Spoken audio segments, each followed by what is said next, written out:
ఒకటి రెవెన్యూ సదస్సులు. ఇది 6th నుంచి స్టార్ట్ చేయబోతున్నాము చిత్తూరు జిల్లాలో. 8 జనవరి, సో టోటల్గా ఒక 33 రోజుల వరకు ఈ రెవెన్యూ సదస్సులు వివిధ గ్రామంలో ఏర్పాటు చేయడం జరుగుతాయి. అండ్ ముఖ్యంగా రెవెన్యూ సమస్య సంబంధించి, రెవెన్యూ ఇష్యూ సంబంధించి tahsildars, deputy tahsildars, mandal surveyor, VROs, village surveyor వాళ్ళు బేసిక్లీ గ్రామంకి వెళ్తారు. గ్రామంలో వెళ్ళి పూర్తిగా ఒక రోజు అక్కడ ఉండి ఏమేమి సమస్య ఉన్నాయి, ముఖ్యంగా దారి సమస్య ఉండొచ్చు, మ్యూటేషన్ సంబంధించి సమస్య ఉండొచ్చు, రీసర్వే సంబంధించి సమస్య ఉండొచ్చు, డీకేటీ ల్యాండ్ సంబంధించి సమస్య ఉండొచ్చు, నేషనల్ హైవే సంబంధించి సమస్య ఏమైనా ఉంటే కలెక్ట్ చేస్తారు. అండ్ 8 జనవరి తర్వాత ఇంకా 45 రోజులు గవర్నమెంట్ ద్వారా టైం ఇవ్వడం జరుగుతుంది.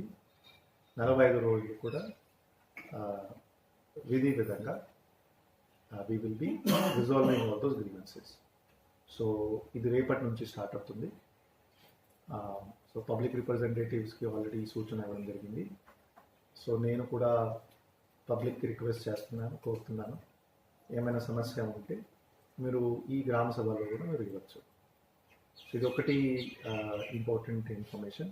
రెండోది, గత నెల కూడా మనం రెవెన్యూ సంబంధించి గ్రామ సభ పెట్టాము.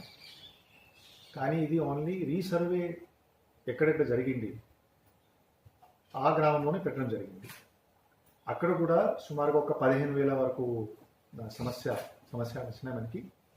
ఈ రీసర్వేలో ఎక్కడైనా ఏరియా తగ్గింది, జాయింట్ ఎల్పిఎం, రీసర్వే ఎక్కడెక్కడ కరెక్ట్ జరగట్లా. సో ఆ గ్రీవెన్సీస్ కూడా మనకి వచ్చినాయి. ఆ 15,000 గ్రీవెన్సీస్ కూడా గవర్నమెంట్ ద్వారా ఒక ఆదేశం ఇవ్వడం జరిగింది. సో ఈ నెల మరియు వచ్చే నెల 2 నెలలు ఆ గ్రీవెన్సీస్ రిజాల్వ్ చేయాలి. సో సుమారుగా 30,000 నుంచి 40,000 వరకు గ్రీవెన్సీస్ ఎక్స్పెక్ట్ చేస్తున్నాము. సో ఈ రెవెన్యూ సదస్సులు అయిపోయిన తర్వాత ఎక్కడెక్కడ మండలం నుంచి ఎన్ని గ్రీవెన్సీస్ వచ్చినాయి మీతో షేర్ చేయడం జరుగుతుంది. ఇది ఒకటి ఇంపార్టెంట్ సూచన. రెండోది, 7th నుంచి mega PTM, parents teacher state wise already directions వచ్చినాయి, గతంలో వచ్చినాయి.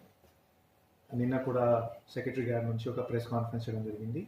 అండ్ ఈరోజు ప్రతి జిల్లా కలెక్టర్ కూడా ఈ ప్రెస్ కాన్ఫరెన్స్ చేస్తున్నారు. సో 7th శనివారం రోజులు ఈ పేరెంట్స్ టీచర్ మీటింగ్ ప్రతి స్కూల్లో చేయడం జరుగుతుంది. ముఖ్యంగా అందరికీ తెలుసు, విద్యాశాఖ స్కూల్స్లో అంటే ఇంప్రూవ్మెంట్ చేయాలి. లెర్నింగ్ స్టాండర్డ్స్ దో మనం ఇన్ఫ్రాస్ట్రక్చర్ కడుతున్నాము, క్లాస్ రూమ్ కడుతున్నాము, కానీ లెర్నింగ్ స్టాండర్డ్స్ ఇంప్రూవ్ అవ్వట్లా. సో ఒక మంచి ఇంటెన్షన్ అంటే పేరెంట్స్ కూడా బేసిక్లీ ఇన్వాల్వ్ చేయాలి. పేరెంట్స్ కూడా తెలియాలి పిల్లలు ఏం చేస్తున్నారు.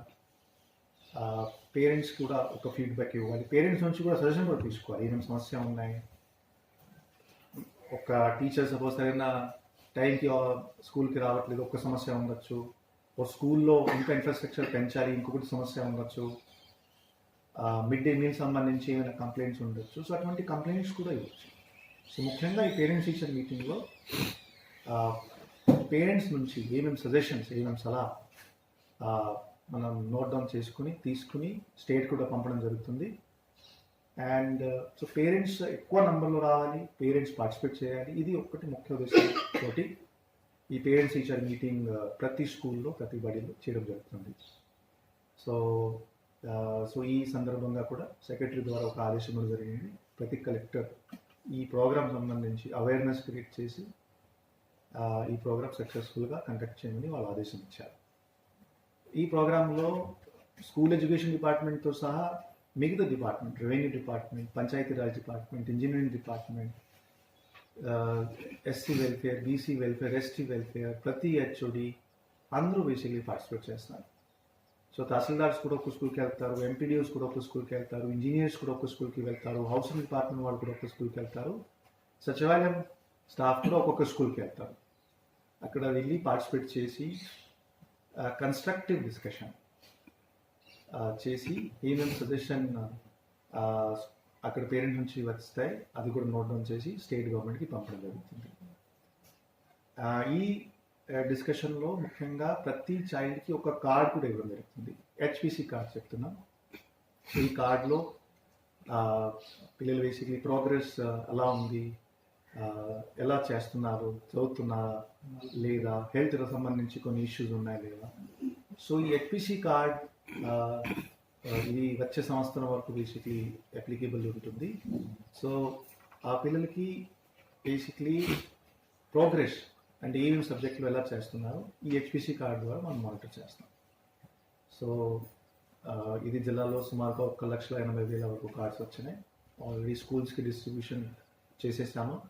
ఇప్పుడు కార్డ్స్ ఫిల్లింగ్ చేయడం జరుగుతుంది. అండ్ శనివారం ఈ కార్డ్స్ కూడా పేరెంట్స్కి ఇస్తాం. సో పేరెంట్స్ పార్టిసిపేట్ చేస్తే వాళ్ళు కూడా స్కూల్ పద్ధతిలో ఒక మంచి ఇంట్రెస్ట్ తీసుకుంటే ఖచ్చితంగా education department learning level outcomes improve అవుతాయి. ఈ ఇంటెన్షన్తో ఈ ప్రోగ్రామ్ కండక్ట్ చేయడం జరుగుతుంది. సో ఈ రెండు ప్రోగ్రామ్స్ గురించి ఈరోజు టెలికాన్ఫరెన్స్ కండక్ట్ చేయడం జరిగింది. ఇప్పుడు మీకు ఏమైనా క్వశ్చన్స్ ఉంటే మీరు అడగచ్చు.